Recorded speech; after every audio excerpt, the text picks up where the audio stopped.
In this video, I'm gonna go over 5 reasons why you should be signed to a record label. Coming up next. I know sending demos sucks. Hey guys, Mayen here, aka Miguel Mayen, a music producer, a studio monkey, just like you guys. And in this video, I'm gonna talk to you a little bit about 5 reasons why I think that you should be signed to a record label. I used to work for a record label as an A&R. You know, one of the most common things that I saw is that there's like this huge movement moving towards being an independent like music producer and like putting the stuff out yourself or working with a record label, right? One of like the interesting things for me was always the newer music producers, they thought that they really didn't need a record label because they thought that they could do it themselves. And you know, you have companies like DistroKid and like whatever where you can like put your music on Spotify, but you know, like that's not really the point of being with a record label. And I'm gonna explain how and why you should be with one, right? Point number 1 is exposure. How much exposure can you get by being an independent music producer? Nowadays, with the amount of content that is being created and the amount of tracks that are being put out, you know, it's not only about like, oh yeah, I'm just gonna put this record out and then hope for the best, right? If the music's good enough, people are gonna follow me. Sure, that has something to do with it. You need to build a following and you need to make sure that a lot of ears listen to your music. So once you're working with a record label, then that kind of like gets a little bit easier because the record label, they have, you know, mailing lists. They're going to push your music out to. They have their own following. They're going to like push your music to different channels from like other producers or other DJs that they have worked with. That is something that once you're starting as a music producer, you really don't have. Yeah, you can go and like put your music out by yourself, but let's be honest, with the amount of content, with the amount of music out there, chances are that you're going to be missing out on like a huge following or a way of doing things that is going to expose your music to more ears. Number 2, right? Promotion. So in the independent side, man, you have to do that work yourself, right? Even though, you know, as a like a music producer that you're starting, you're going to have to do that. But at the same time, once you're with a record label, even if they're like small record labels, they have their own following. They're going to help you. They're going to help you like broadcast your releases, your music to different outlets. And that is work that is going to be taken off your table. So you can actually, you know, focus. And that's like my number 3, right? The focus of a music producer should be creating music. It shouldn't be trying to promote your music.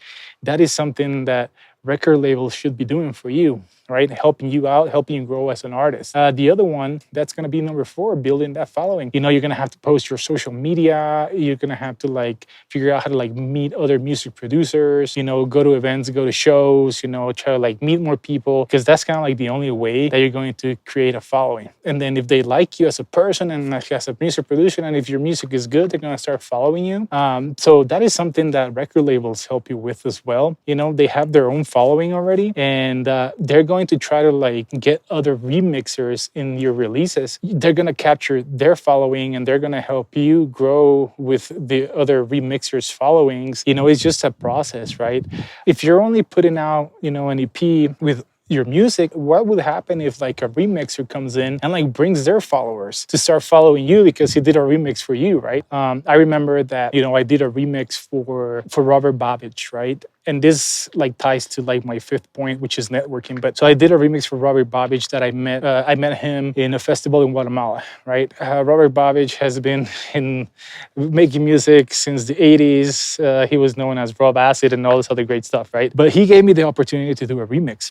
For me doing that remix, some people that follow him ended up following me, and then my following grew just because I was doing a remix for him. Every release that I did when I was an A&R, I would try to make sure that we had a remixer, you know, a couple of remixers. And the way that I actually try to do it is 2 well-known remixers and one that wasn't as well-known because I wanted to give the opportunity to newer producers to showcase their music with other music producers that have been in the industry for a long time.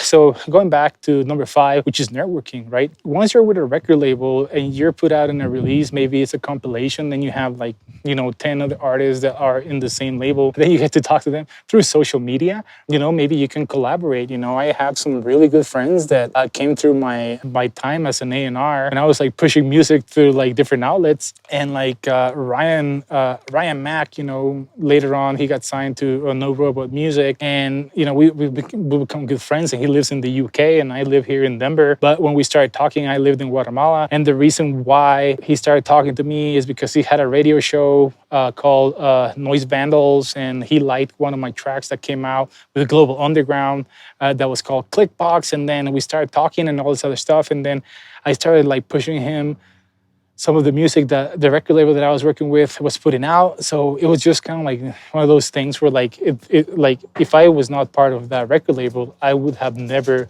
had been part of this relationship that I have now. So those are like the 5 reasons why I think that you should be with a record label. I know sending demos sucks, right? I know getting rejected by a record labels suck. I know that you think that, oh yeah, like they only like do releases with their buddies or like whatever. No, they're actually like serving as curators of music that is going to be put out there, right? So being signed with a record label, it's a big deal. It means that your music is good enough for what they're going after, right? So that's what you should look at it as well. Is like if you're starting, right, unless you're getting signed, if you're a pop artist and if you're getting signed to, I don't even know what, like Sony or like one of those like big record labels. I don't even know if they have record labels anymore. Man, like more than likely you're not gonna make much money at the beginning, right? It's all about the love. It's all about the passion. And it's also about the relationships and building that community.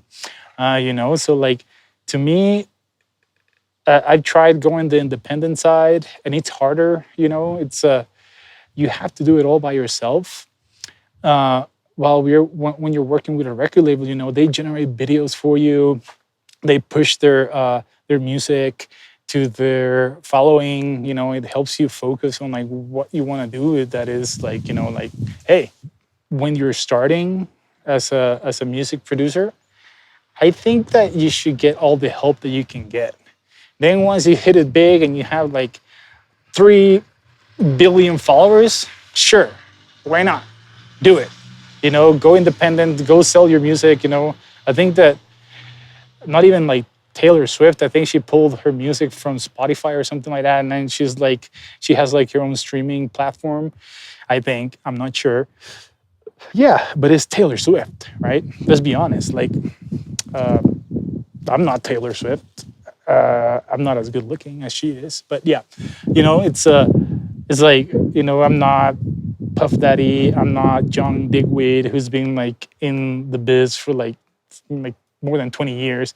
So like little things like that, guys, that you have to think about. I know that everybody thinks that, it's like, oh yeah, I can do it myself. I can put my music on Spotify and like whatever. Sure you can, right? But Spotify really doesn't pay much.